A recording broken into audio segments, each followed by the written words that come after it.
त्यही भएर शोकलाई परित्याग गरी बस्योस्, चिन्तनलाई चिन्ता। आज चिन्ताले मृत्युले बनाउँदछ, चिन्तनले परमात्माको परम पद प्राप्ति गराउँदछ प्रभु भन्दै विविचरित वृत्तान्तका साथमा ज्ञानमयमा वर्णन विस्तार गर्दै भइबस्नुहुन्थ्यो प्रभु।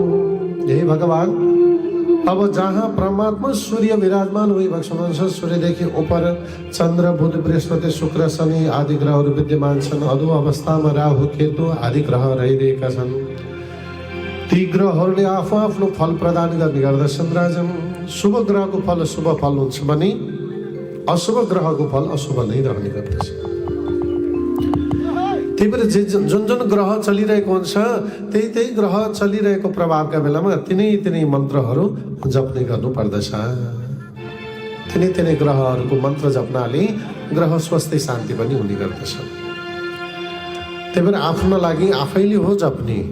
ग्रह के चल्दैछ, कस्तो अवस्था छ, ती मन्त्रहरू आफै जप्न पनि सकिन्छ है।